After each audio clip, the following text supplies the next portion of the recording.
Any emotion you feel should be converted into positive influence. Yeah, you should do good things with any emotion you feel.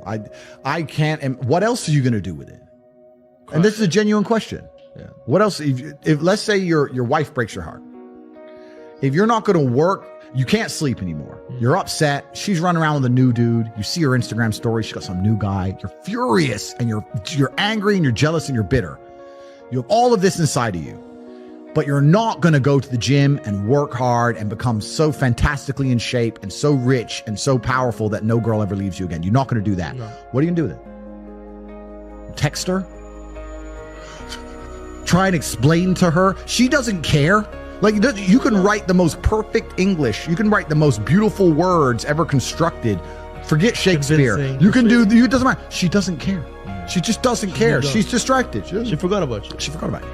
I've lost women who I didn't want to lose, but I let them go. I didn't beg for them back. I didn't cry about it. I just let them leave. I handled it like a man. And the truth is, as a man, a woman doesn't even have to like you. She doesn't even have to love you, but if she respects you, she's always going to be around. And this is why if I love a woman with all my heart and she goes, I want to leave, the first thing I'm going to say is, fucking pack. Because if I say anything else, she's not going to respect me. Like, if I, oh, please stay, I'll say, look, I don't want you to leave. I would like you to stay, but if you're going to talk shit, threaten me, you get the fuck out of my house. Like, I've had women leave me, but I've never had a woman not respect me.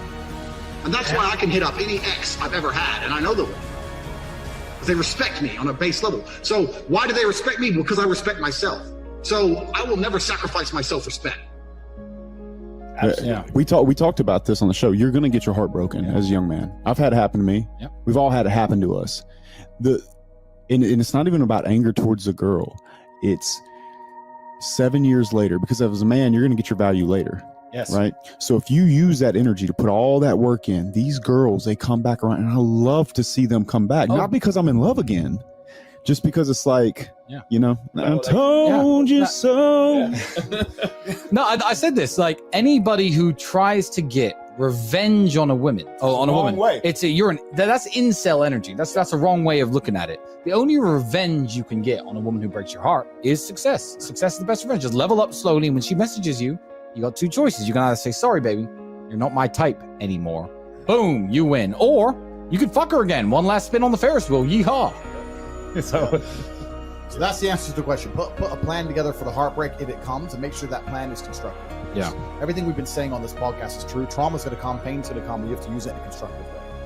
I'm not telling you to tell him to avoid the pain. I'm saying that when it comes, make sure it's used in a constructive way. And still to this day, that's all I would ever do. If something bad happened to me and I got really upset, I would find the most constructive possible outlet. And that's a conscious decision. You have to have the emotional control to make a conscious decision in that direction. So what are you going to do with all of that inside of you if it's not positive? Well, it's going to consume you and you're going to end up self-destructive, or you're going to embarrass yourself, or you can take all of that and put yourself in a position where it never happens to you again. Yeah. Those are the choices. So what's the most intelligent choice to make? Yeah. You know, I don't understand how many humans function in the world today. I don't get people who don't think like me. I don't understand it. I'm like, well, then how have you survived this long? Life is hard. Life is difficult. Maybe I've just been unlucky, which I don't believe in, but I've had so much trauma and bad events and negativity and stress and all these things that have happened to me, and I've used all of it to be monumentally successful.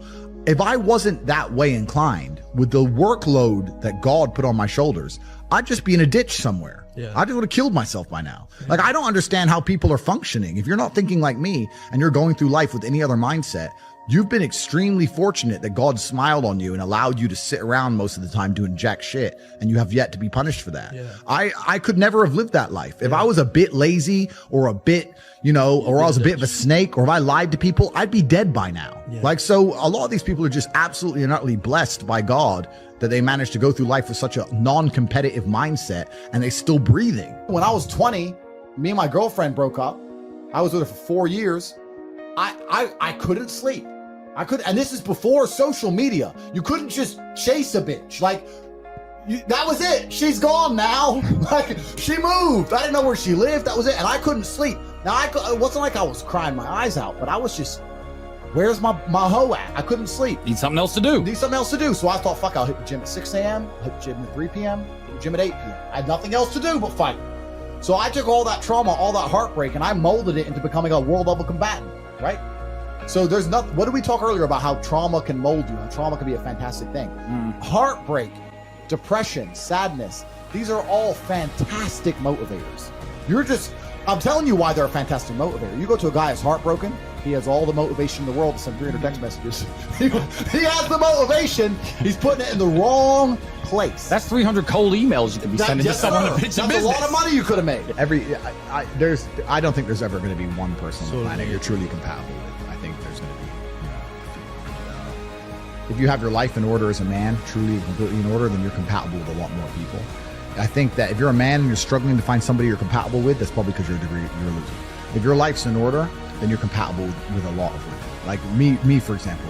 I don't need a woman to mother me. I don't need a woman to motivate me, to tell me to stop playing video games. I don't need her to do anything for me. I need her to be happy, positive, protect my spirit, pray for me, maybe little things, make me a coffee, some kind of small gesture. But my money's right, my motivation's right, my life is right. And if she is associated with me, by proxy, she's gonna have a fantastic life. I can't fly on my jet and put her on an easy jet. Yeah. Like, she's going to end up on jets. She's going to end up in the 5-star hotels. She's going to end up not having to worry about money. She's going to end up in the best restaurants. Yeah. By proxy, she's going to have a very fantastic life. So you'll find that if your expectations of a woman are for her to be happy and you have a lifestyle that makes her happy, a lot of women are pretty happy, and you get along with basically all of them. It's kind of amazing how that works. It takes a very special type of character to still be dislikable in those kind of scenarios. Whereas if your life is less perfect, or your reality is less impressive, boring, then you need a girl who's happy to be bored, and then it becomes harder. But I don't have any of those problems. I'll tell you right now, some of the greatest accomplishments in my life have come after a heartbreak. Absolutely. It's that fuck, I call it fuck you energy. You take that and you're like, because some guys will get butthurt about that and they'll sit there and they'll wallow in self-pity. I've always thought the correct application of that energy is, okay, prove that she made a shitty mistake. Go out and become a fucking millionaire. Go out and become a kickboxer. Go out and become a porn star, whatever. Go out and build 2 buildings, right? And then she's going to look around when she's 50 pounds heavier in a year's time. They're like, motherfucker, I let him go. You can, and internally, be happy. My ego could be like, I got you. Life's gonna hurt you, and how you use that pain is completely and utterly up to you. You can use that pain to galvanize yourself as a man and become a better man you've ever been. I'm not saying that I'm only successful because of some chick. I'm saying that every single time that I was heartbroken, I never wasted a second. I was never wallowing. That's what I'm saying. I've spoken to dudes and like, I had a bad couple months. Why? Oh, my girl left me. You've wasted months? You've wasted months over some. But the reason I'm the luckiest man on earth is because God has given me endless building blocks to build a superhero. He's given me endless power. He's given me endless motivation. What did we say? He's given me I have endless sources of power. I can sit here right now and recall events that will prevent me from sleeping for 2 to 3 days. That gives me a superpower that other men do not have.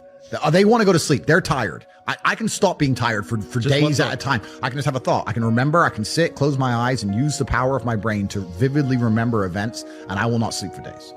So you don't need any drugs or anything? I've never taken a drug in my life. I've never tried cocaine in my life. I've never tried weed in my life, ever. Wow. I drink a lot of coffee. I smoke cigars, bit of vodka, but I've never tried a narcotic in my life. Wow. So, and when people come to me and say, oh, this happened, I'm really sad, or my heart broke, or this bad thing happened to me, I say, good. Thank the Lord that he's given you this endless source of motivation. You're wasting it. That's your problem. But it's been given to you. Nitrous oxide has been given to you. You just have to use it in the correct way. So I'm the luckiest man in the world because all the bad things that happened to me have given me all the building blocks to become the most fantastic man on the face of the planet.